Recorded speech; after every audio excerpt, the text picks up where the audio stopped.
Hello and welcome to my familia homeschool. My name is Marissa and I live in Miami, Florida with my husband William, my two daughters Abby and Ellie, and another little one that's on the way coming in October. We are a family that has chosen homeschool as the way that we plan to educate our kids. On this channel, I love talking about our homeschool journey, different tips and tricks that are working in our homeschool, and different resources that we are enjoying that are working for us. If that sounds like something that would be of benefit to you, to your family, give us a thumbs up and subscribe so you can join us on this journey. Today I want to talk to you about something that's really important, that's really near and dear to our family. As I've talked about in previous videos, we are a bilingual family. I was born in Kansas and my first language was English.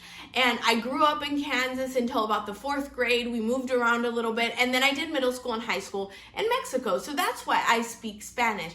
I fell in love with the Hispanic culture and then came back to college and fell in love with the Hispanic. My husband is Colombian, and so his first language is Spanish, but he also speaks English. And so for our family, it is super important that our girls are comfortable in both Spanish and English.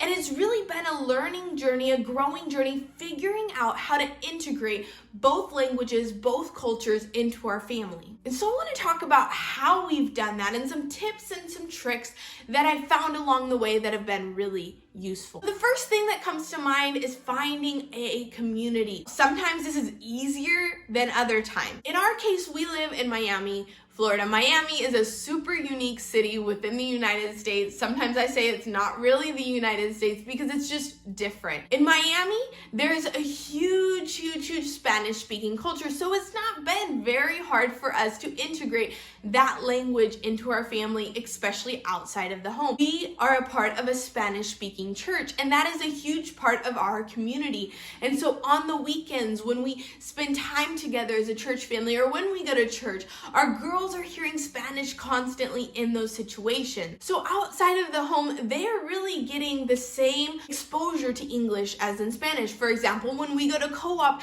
that's going to be mostly in English, but there are Spanish speaking families there as well. But where you live, the case may be totally different. There may be a very clear dominant language that is spoken where you live, and the other language that you want to integrate in your family may be very hard to find.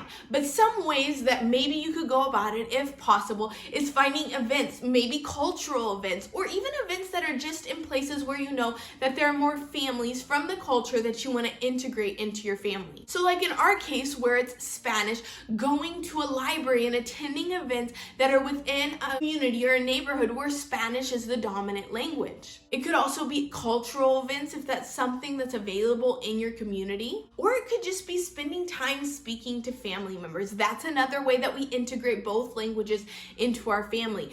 My girls speak to my parents in English and speak to my husband's parents in Spanish. So they have time often where they talk to each set of grandparents and they get that community in both languages and both cultures. So creating that community outside of the home is a great way that we can integrate two different cultures or two different languages into our family. But another thing to think about is the dynamic within our home. In our case, this dynamic has changed and ebbed and flowed throughout the years. Like I said previously, we lived in a place where English was a very dominant language. We lived in Oklahoma. And so there wasn't a ton of outside Spanish exposure for my girls. Well, at that time, it was just Abby. And so at that time, the dynamic that we chose was outside of the home, Abby heard a lot of English. Inside of the home, it was 100% Spanish. But now living in Miami, that dynamic has changed because like I said, they receive pretty much 50-50 contact English and Spanish outside of the home. So inside the home, the way that we have approached this has changed.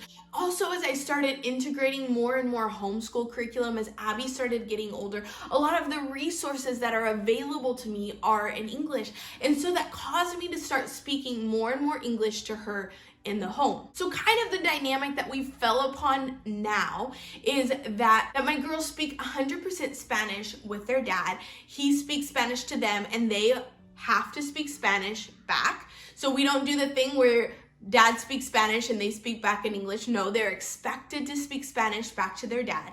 A lot of times during our learning time or our homeschool time, I am speaking English with them, but we do mix it around a lot. So there are times where both languages are used in one sentence. It's just kind of how it works. It's just kind of how we flow. And then in our family time, when it's all of us together, Spanish is our dominant language. And that's just what's worked for our family. In your family, it could be totally different, but figuring out what dynamic works best for your family and how you can honor and bring in both of those languages, both of those cultures into your family. Another really easy way to get contact with different cultures, different languages, is through the media that we consume. So movies, books, music. We listen to a lot of music in Spanish. We try to integrate TV and movies in Spanish so our girls are hearing that language.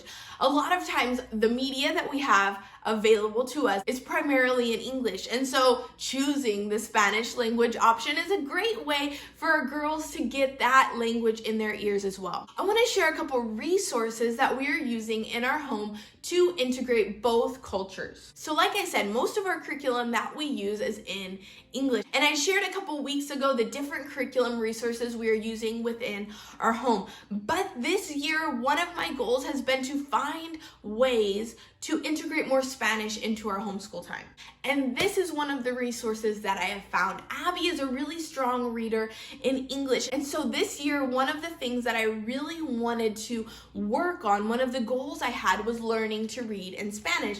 And this was the resource we chose. There was a couple that I was going between. This is the one I've chose. We've just really gotten started on it, and I'm liking it so far. I'm still on the search for different Spanish resources for our homeschool. So if you have any recommendations, I would super appreciate you leaving them in the comments.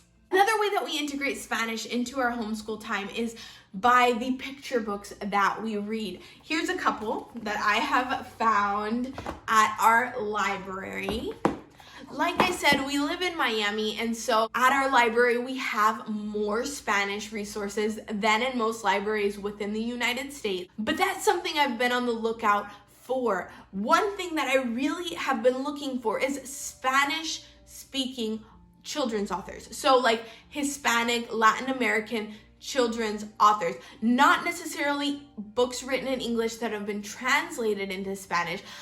For some reason, I kind of prefer to read the books in the language they were written.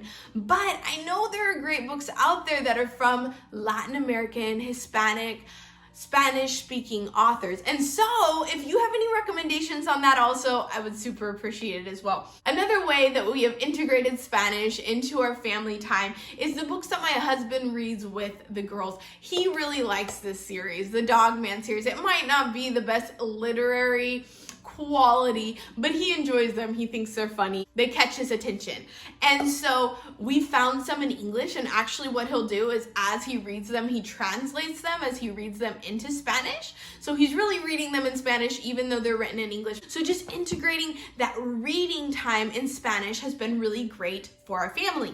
And the final thing I've learned as we've walked this journey of being a bilingual family and encouraging bilingualism in our girls is that it's more about consistency than it is about perfection. So whatever dynamic, whatever methods, whatever ways you have chosen to encourage bilingualism in your home with your kids, just be consistent with it. It might not look perfect. It might not look exactly like what you thought it was going to look each and every day, but keep at it. Each little bit counts. So I'd love to hear your stories. Are you a bilingual family? How have you integrated two different languages, two different cultures into your family dynamic? What are some tips and tricks, some ways, some resources that have worked for you? Let us know, because like I said, we ebb and flow. We're still learning. We're still growing in our family on how to do this best. If you enjoyed this video, if this was of benefit to you, give us a thumbs up and subscribe so you can join us in My Familia Homeschool.